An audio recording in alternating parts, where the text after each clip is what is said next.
Hello students, welcome. আমি তাপস। তোমরা দেখছো আমার শিক্ষামূলক চ্যানেল শুভ টিউটোরিয়াল। আজকে আমার ভিডিওর বিষয় পার্টস অফ স্পিচের অন্তর্গত প্রোনাউন। প্রোনাউন কাকে বলে, প্রোনাউন কত প্রকার ও কী কী, এই নিয়ে আজ আমি আলোচনা করেছি এবং তোমাদেরকে বিস্তারিতভাবে বুঝিয়ে দিয়েছি। তাহলে চলো বেশি দেরি না করে শুরু করা যাক। প্রোনাউন, নাউনের পরিবর্তে যে ওয়ার্ড ব্যবহার করি তাকে প্রোনাউন বলা হয়। তাহলে নাউনের পরিবর্তে আমরা যে ওয়ার্ড ব্যবহার করি তাকে প্রোনাউন বলা হয়। ছোট্ট বিয়েতে প্রো মিন্স হচ্ছে ফর, আর নাউন মানে তো নেমিং ওয়ার্ড। হ্যাঁ, তাহলে নাউনের পরিবর্তে যে ওয়ার্ড বসে তাকে প্রোনাউন বলে। এগুলো কেন আমরা প্রোনাউন ব্যবহার করি না, নাউন বা নাউনের সমতুল্য কোনো ওয়ার্ডের পুনরাবৃত্তি এড়ানোর জন্যে আমরা প্রোনাউন ব্যবহার করি। একই নাউনকে যাতে বারবার ব্যবহার করে একটা একঘেয়েমি সৃষ্টি না করা হয়, তার জন্যে আমরা নাউনকে একবার ব্যবহার করে তারপরে প্রোনাউন ব্যবহার করে পুনরুক্তিটাকে আমরা এড়িয়ে চলি। আচ্ছা, এইবারে বলা হয়েছে বাক্যে নাউন যে ভূমিকা পালন করে, প্রোনাউন নাউনের পরিবর্তে ব্যবহৃত হয়ে ঠিক সেই ভূমিকায় পালন করে।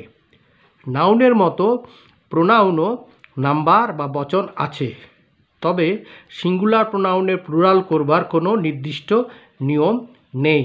প্রত্যেকেরই নিজস্ব প্লুরাল ফর্ম আছে। আচ্ছা, এবার প্রোনাউনকে 9টি ভাগে ভাগ করা যায়, যথা এক হচ্ছে পার্সোনাল প্রোনাউন, 2 নম্বর হচ্ছে রিলেটিভ প্রোনাউন, 3 নম্বর হচ্ছে পজেসিভ প্রোনাউন, 4 নম্বর হচ্ছে ইনডেফিনাইট প্রোনাউন, 5 নম্বরে ইন্টারোগেটিভ প্রোনাউন, 6 নম্বরে রিফ্লেক্সিভ প্রোনাউন, 7 নম্বরে এমফ্যাটিক প্রোনাউন, 8 নম্বরে ডেমনস্ট্রেটিভ প্রোনাউন, 9 নম্বরে ডিস্ট্রিবিউটিভ প্রোনাউন। ঠিক আছে, এবারে আজকে আমি তোমাদের দুটো প্রোনাউনকে ব্যাখ্যা করে বুঝিয়ে দিচ্ছি। একটা হচ্ছে পার্সোনাল প্রোনাউন, একটা হচ্ছে পজেসিভ প্রোনাউন। তাহলে দেখো, পার্সোনাল প্রোনাউন কাকে বলে না, পার্সন বা ব্যক্তির পরিবর্তে ব্যবহৃত প্রোনাউনকে পার্সোনাল প্রোনাউন বলে। এইবারে forms of singular form, plural form হিসাবে ফর্মস অফ পার্সোনাল প্রোনাউন্স কী সেটা আমি ছকের দ্বারা তোমাদের বুঝিয়ে দিয়েছি। যেমন ফার্স্ট পার্সনে এটা নমিনেটিভ রূপে হবে আই, অবজেক্টিভ রূপে হবে মি, আর প্লুরালে হবে উই নমিনেটিভ রূপে, আর অবজেক্টিভ হবে আস। সেকেন্ড পার্সনে নমিনেটিভে ইউ, অবজেক্টিভে ইউ, প্লুরালের ক্ষেত্রে নমিনেটিভে ইউ আর অবজেক্টিভের ক্ষেত্রে ইউ। থার্ড পার্সনের ক্ষেত্রে ম্যাসকুলিন, ম্যাস মিন্স ম্যাসকুলিন যদি বোঝায় তাহলে হি, নমিনেটিভে হি আর অবজেক্টিভে হবে হিম, আর তার প্লুরাল হবে দে, আর নমিনেটিভে দে, অবজেক্টিভে দেম। আর যদি থার্ড পার্সন ফেমিনিন হয় তাহলে হবে সি, নমিনেটিভে সি, অবজেক্টিভে হার, আর প্লুরালে সেই দে এবং দেম। আর যদি থার্ড পার্সন নিউট্রাল জেন্ডার হয় তাহলে হবে নমিনেটিভে ইট আর অবজেক্টিভেও ইট, আর তার নমিনেটিভে প্লুরাল হবে দে আর অবজেক্টিভে হবে দেম। আচ্ছা, এরপরে দেখো পজিটিভ প্রোনাউন কাকে বলে সেটা আমি বুঝিয়ে দিয়েছি। যে সকল প্রোনাউন দ্বারা পজেশন বা অধিকার বোঝানো হয় তাদের পজিটিভ প্রোনাউন বলে।